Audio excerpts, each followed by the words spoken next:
आप ही की political party का नारा था एक रहेंगे तो सेफ रहेंगे जी।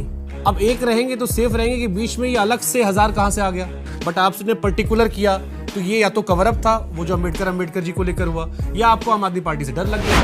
क्योंकि मोदी की गारंटी सभी गारंटी पूरी करने की गारंटी है। अच्छा, हमारे संकल्प पत्र में हमने ये संकल्प लिया है, वो बच्चे जो कॉम्पिटिटिव एग्जाम्स में जाने वाले, मान लीजिए यूपीएससी का एग्जाम देते हैं, उनको 15,000 रुपए की आर्थिक मदद होगी।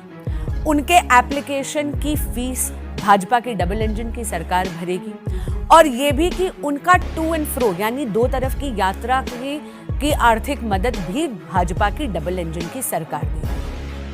बोल बोल बोल, जितना बोलना है बोल। ये आप उस बच्चे के भविष्य में निवेश कर रहे हैं।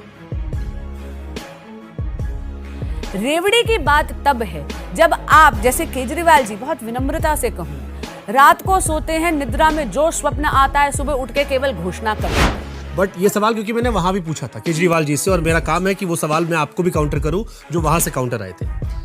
कौन सा ऐसा राज्य है जो कर्जे में नहीं है? और दूसरी बात जो आपने कहा कि संकल्प वाली बात, मनोज जी यूपी बिहार से आते हैं, कई राज्यों में आपकी सरकार है, वहां पर ये ऐलान क्यों नहीं हुए? वहां पर ये सारी चीजें कंप्लीट क्यों नहीं हुई? पिक्चर चालू करो बे बांसुरी। लेकिन मेरे मन में फिर सवाल आता है, जैसे आप नई पीढ़ी से हो जी, फिर बीजेपी अलग कैसे है? अगर आप सब कुछ कंपटीशन कर रहे हो कि ये 2100 दे रहे हैं, हम 2500 दे रहे हैं, आप ये दे रहे हो, हम बढ़कर दे रहे हैं, वो 12 बजे प्रेस कॉन्फ्रेंस करते हैं, हम शाम को 4 बजे कर देंगे, तो फिर डिफरेंस क्या रह गया? मैं आपको बताती और एक और सवाल आपसे ऐड कर देता हूँ, जो बात उन्होंने 1000 वाली कही, हूं। जी आप ही की पॉलिटिकल पार्टी का नारा था एक रहेंगे तो सेफ रहेंगे। जी। अब एक रहेंगे तो सेफ रहेंगे कि बीच में ये अलग से 1000 कहां से आ गया? तू समझा? हाँ, बट आपने पर्टिकुलर किया तो ये या तो कवर अप था वो जो अम्बेडकर जी को लेकर हुआ, या आपको आम आदमी पार्टी से डर लग गया? दोनों सवालों का जवाब दे देते हैं। तो सबसे पहले तो आपने पूछा कि डिफरेंस क्या है। हाँ, डिफरेंस फिलॉसफी में है, क्योंकि मोदी की गारंटी सभी गारंटी पूरी करने की गारंटी है। अच्छा, हमारे संकल्प पत्र में हमने ये संकल्प लिया है, वो बच्चे जो कॉम्पिटिटिव एग्जाम्स में जाने वाले, मान लीजिए यूपीएससी का एग्जाम देते हैं, उनको 15,000 रुपए की आर्थिक मदद होगी।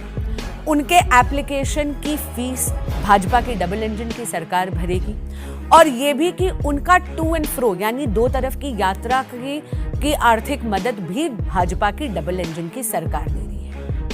बोल बोल बोल, जितना बोलना है बोल। ये डोल नहीं है, क्योंकि आप उस बच्चे के भविष्य में निवेश कर रहे हैं।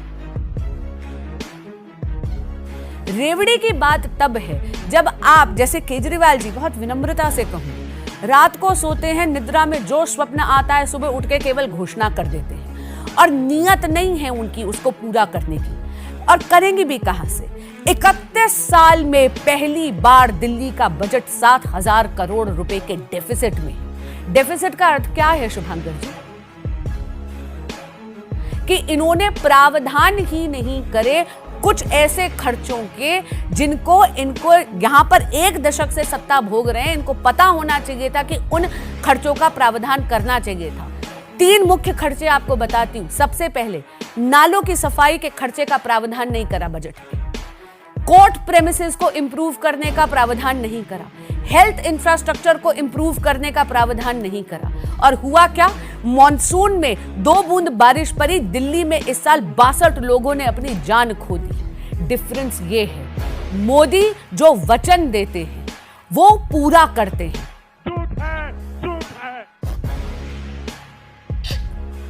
बट ये सवाल क्योंकि मैंने वहां भी पूछा था केजरीवाल जी से, और मेरा काम है कि वो सवाल मैं आपको भी काउंटर करूं जो वहां से काउंटर आए थे।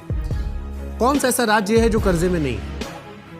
और दूसरी बात जो आपने कहा कि संकल्प वाली बात, मनोज जी यूपी बिहार से आते हैं, कई राज्यों में आपकी सरकार है, वहां पर ये ऐलान क्यों नहीं हुए? वहां पर ये सारी चीजें कंप्लीट क्यों नहीं हुई? अभी मजा आएगा ना भिड़ो। आइए दोनों बातों का जवाब देती हूँ। सबसे पहले, ये संकल्प वहां पे क्यों नहीं लिए? क्योंकि दिल्ली जर्जरा गई है 1 दशक में। सड़क, पानी, बिजली, सीवेज, हेल्थ, ये वो मूल सुविधाएं हैं जो पूर्ण तरीके से केवल और केवल केजरीवाल जी की आम आदमी पार्टी के अधिकार क्षेत्र में है। लेकिन आप उठाकर देख लीजिए दिल्ली की आज क्या दुर्दशा हो गई है। एक एक व्यवस्था चरमरा गई है। दिल्ली को आपदा ने घेर दिया है, जैसे आदरणीय प्रधानमंत्री श्री नरेंद्र मोदी जी ने कह दिया है। तुम्हें शर्म है कुछ? इसीलिए दिल्ली के लिए ज्यादा यहाँ पर किसी राज्य welfare का schemes- पैरामीटर दो गया? मैं आपको बता रही हूँ, जैसे हरियाणा में जरूरत नहीं है। हरियाणा में ये संकल्प इसलिए नहीं लिए गए क्योंकि हरियाणा का इंफ्रास्ट्रक्चर और दिल्ली के इंफ्रास्ट्रक्चर को खोल के देख लीजिए, यूपी के इंफ्रास्ट्रक्चर और दिल्ली के इंफ्रास्ट्रक्चर को खोल कर देख लीजिए, कंपैरेटिव एनालिसिस कर वो तो लीजिए। कहते हैं कि उनके स्कूल ज्यादा बेहतर है दिल्ली के। आज ही उन्होंने बहुत सारे पोस्ट डाले हैं। 1.5 लाख बच्चे क्लास 9th में इन्होंने फेल तो मेरा ही सवाल आप पूछ रहे हो। 1.5 जो मैंने लाख उनसे पूछा। बच्चे इन्होंने फेल कर दिए। आपने जो सवाल पूछे, क्षमा करिएगा, वो कहां से आए? वो जनता की तो आवाज थे ठीक ना है, जिन्होंने ठीक आप है। उठाई। इसका मतलब जनता का मानस था ना। नहीं। हालांकि आपने जवाब नहीं दिया कि कौन सा राज्य है जो कर्जे में नहीं है। नहीं, उसकी वो कह मैं रहे हैं कि हम फ्री भी दे रहे हैं, लेकिन बिल्कुल। बाकी राज्य तो नहीं दे रहे, वो भी कर्जे में है। नहीं, मैं इसका बता देती हूँ। आपने कहा कौन सा राज्य कर्जे में नहीं है, लेकिन दिल्ली का कर्जा जो है उसके मैं 3 उदाहरण आपको देती हूँ, इनफैक्ट 4 देती हूँ। एक आंकड़ा तो मैंने आपके समक्ष रख ही दिया, ठीक है, कि 31 साल में पहली बार दिल्ली का बजट इन्होंने 7,000 करोड़ रुपए के डिफिजिट में लाके खड़ा कर दिया। आपको याद होगा, खड़े होके बहुत सार्वजनिक तौर पर केजरीवाल जी ने बहुत बड़े बड़े दावे करे थे, पैसा बहुत है, सरप्लस बहुत है। दिल्ली जल बोर्ड को इन्होंने जो 2013 में प्रॉफिट में था 73,000 करोड़ 73,000 करोड़ रुपए के घाटे में लाके रख दिया। वो कहते हैं कि देश में एजुकेशन में सबसे बेस्ट मॉडल मनीष सिसोदिया केजरीवाल जी का मॉडल है। अगर आपका कोई स्टेट उससे बेहतर मॉडल का है तो आप बताओ, किसी स्टेट से कंपटीशन कराओ। दिल्ली के स्कूल वर्ल्ड क्लास है, कई सारे वीडियोस भी जारी होते हैं। नंबर ऑफ IITians सबसे ज़्यादा दिल्ली के स्कूल से निकले, बड़े अधिकारी दिल्ली के स्कूल से निकले। वो सारे दावे वो भी करते, 12th क्लास के परसेंटेज, 10th क्लास के परसेंटेज। केजरीवाल जी को सबसे पहले मैं याद कराना चाहूंगी कि ये दिल्ली का चुनाव है और सत्ता में 1 दशक से वो हैं, उनके रिपोर्ट कार्ड का अब उन्हें जवाब देना है। मैं नहीं बताऊंगा।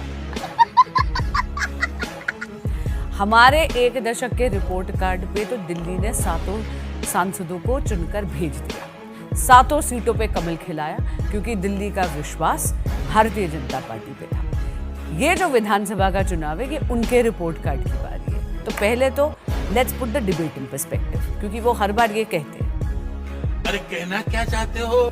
दूसरी बात, अब हम बात करते हैं दिल्ली के एजुकेशन सिस्टम की। 1.5 लाख बच्चे इन्होंने फेल कर दिए। ये जो इतनी बड़ी बड़ी बातें करते हैं वर्ल्ड क्लास हेल्थ मॉडल की, एक नया स्कूल इन्होंने दिल्ली में नहीं खोला। खाओ माँ कसम।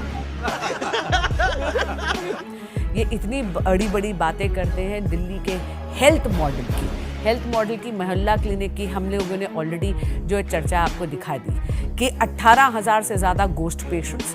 CAG की रिपोर्ट कहती है कि वहाँ पे फर्जी दवाइयाँ, फर्जी डॉक्टर्स, फर्जी पैथोलॉजिकल टेस्ट। तो मैं पूछना चाहती हूँ कि इतने बड़े बड़े दावे इन्होंने करे किस बात पे? लवड़े न भुज। सार्वजनिक मंच से खुद माननीय केजरीवाल जी ने इस बात पे हुंकार भरी है कि वो अपने वादे पूरे नहीं कर पाए हैं। 3 बड़े वादे इन्होंने कहे थे, एक भी पूरा नहीं कर पाए। दिल्ली में क्या सड़कें आज लंदन और पेरिस की तर्ज पे बन गई हैं? बिल्कुल भी नहीं, यहाँ पे खड्डों में सड़कें हैं। झूठ बोलो। अगर हम बात करते हैं यहाँ पर यमुना जी की सफाई की, तो यमुना जी तो पहले से ज़्यादा मलिन है। हम सारी की सारे जानते हैं कि छठ के महापर्व पे जब माताएं और बहनें सूर्य नारायण को अर्घ्य देने के लिए आई थी तो वाइट टॉक्सिक फोम से घिरी हुई थी। बार बार झूठ बोलो। पंजाब में जो इन्होंने 2021-22 में वादा करा था बहनों से कि 1,000 रुपया ये देंगे उनके अकाउंट में, 3 साल हो गए हैं, बहनें अभी भी पाई के लिए तरस रही हैं। जब लोकसभा का चुनाव था तो खुद आतिशी जी ने कहा था कि दिल्ली की महिलाओं को 1,000 रुपया देंगे, अक्टूबर तक वो पैसा आ जाएगा। तब भी इन्होंने रजिस्ट्रेशन करी थी। जनवरी 2025 आ गई, अभी भी घोषणाएं हो रही हैं। और ये भगवान क्या जुल्म है? 1 दशक से यहाँ पर आम आदमी पार्टी की केजरीवाल सरकार ने केवल सत्ता का सुख भोगा है, लेकिन शासन के साथ जो जनता के प्रति जिम्मेदारी होती है वो दायित्व नहीं होता। कितने मुसलमान कैंडिडेट आपने उतारे? कितने मुसलमान कैंडिडेट हमने उतारे हैं? भाजपा ने 69 कैंडिडेट्स उतारे हैं और सारे के सारे सबका साथ, सबका विकास, सबका विश्वास और सबका प्रयास में इस मूल मंत्र को आत्मसात कर चलते हैं। तो क्या नाचो मैं? जब हम मतदाता देखते हैं तो हम केवल मतदाता देखते हैं, उसका धर्म नहीं देखते। आपने एक बात पूछी थी, एक है तो सेफ है ना? मैं आपको बता देती हूँ, दिल्ली में एक ऐसी आपदा यहाँ पे शासन कर रही है जो कभी इंडी अलायंस की भागीदार हो जाती है, खुद अपने ही अलायंस पार्टनर के साथ फिर गद्दारी कर देती है। अच्छा, वो अभी तक तय नहीं कर पाए कि स्वार्थ की धुरी पे टिका हुआ ये अलायंस ये बॉल किस तरफ टप्पा खाएगी। लेकिन इतना जरूर जानती हूं कि अपने राजनीतिक स्वार्थ के लिए इंडी अलायंस का एक एक दल इस देश को और खास करके दिल्ली को कभी जाति पे, कभी धर्म पे, कभी भाषा पे, तो कभी रीजन पर बांटने पे तुली हुई है। और भारतीय जनता पार्टी इस बात का पुरजोर विरोध करती रहेगी। हाँ, ये कर लो पहले।